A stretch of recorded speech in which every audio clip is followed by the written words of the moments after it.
Talkies. இந்த எபிசோட்ல நம்ம பார்க்க போகிறது கவின் நடிச்சு எலின் டைரக்ஷன்ல வந்திருக்க ஸ்டார் படத்தை பற்றி தான் பார்க்க போகிறோம். இந்த படத்தோட கதை என்னன்னா, இது ஒரு கம்மிங் ஏஜ் ஆஃப் ட்ராமா படம். இதில் கலை அப்படின்றவர் சினிமா ஹீரோவா ஆகணும்னு நினைப்பாரு. ஆவாரா இல்லையா அப்படின்றதான் இந்த படத்தோட கதையே. யூஸ்வலாக இந்த மாதிரி படத்துலலாம் ஹீரோ எவ்வளோ கஷ்டப்பட்டுருப்பாரு, எப்படி கஷ்டப்பட்டிருப்பாரு, எப்படி அச்சீவ் பண்ணுவார் அப்படின்னு காட்டிருப்பாங்க. எக்ஸாம்பிள் சூரியரை போட்டுற மாதிரி. ஆனால் இந்த படத்தில் அதை தவிர வேறு எல்லாத்தையும் காட்டியிருக்காங்க அப்படின்னு தான் சொல்லணும். பாசிட்டிவ்ஸ் அண்ட் நெகட்டிவ்ஸை பார்க்கலாம்னா, பாசிட்டிவ்ஸ் அண்ட் நெகட்டிவ்ஸை கூட பிரிக்க முடியாத அளவுக்கு தான் இந்த படத்தை எடுத்து வச்சிருக்காங்க. ஏன்டா அப்படின்னு கேட்டிங்கன்னா, அவ்வளோ நல்லாவா இருக்குது அப்படின்னு கேட்டிங்கன்னா கிடையவே கிடையாது.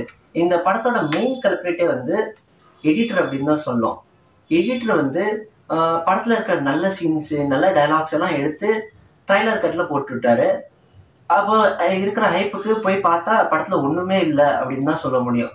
இந்த மீம் மாதிரி தான், அந்த அரவா எடுத்து எடிட்டரை தேடுற மாதிரி தான் இருக்கும். தகுதிக்கு மீறி தமிழ் சினிமாவோட ரெடம்ஷனை கேட்குறீங்க அப்படின்ட்டு டைரக்டர் பாதிலேயே வெட்டிடுவார். இன்டர்வல்ல வந்து universe always fall for stubborn heart அப்படின்வாங்க. ஸ்டர்பன் ஹார்ட் அப்படின்ட்டு அடம் பிடிக்கிற மனசு. அடம் பிடிச்சி இந்த ட்ரைலரை பார்த்து படத்துக்கு வந்ததுக்கு டைரக்டர் செஞ்சு விட்டார். ஃபர்ஸ்ட் ஹாஃப் தான் சுமாராக போச்சு, செகண்ட் ஹாஃப்ல வந்து நல்லா இருக்கும்னு பார்த்தா செகண்ட் ஹாஃப்ல ரயில்வே ஸ்டேஷனில் ஃப்ளைட்டுக்கு வெயிட் பண்ணுற மாதிரி ஆயிடுச்சு.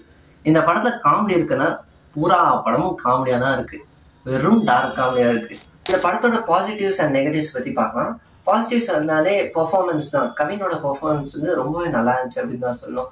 அந்த ட்ரைலரில் வர மாதிரி தான் அந்த மீசையை மறக்க வச்சிருவாரு.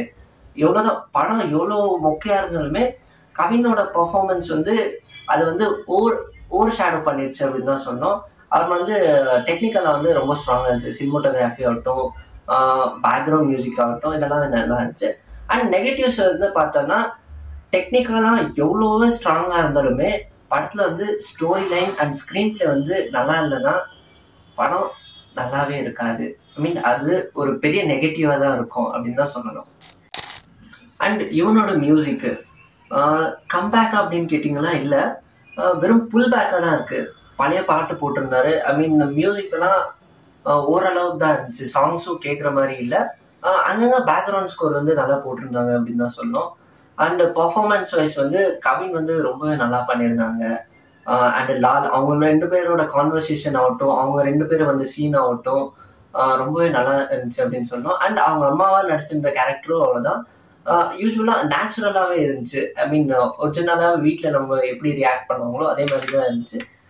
மொத்தத்தில் வந்து இந்த படம் எப்படி இருக்குன்னா, கொடுத்த ஹைப்புக்கும் வந்த படத்துக்குமோ ஒரு சம்மந்தமே இல்லாத மாதிரி தான் இருந்துச்சு.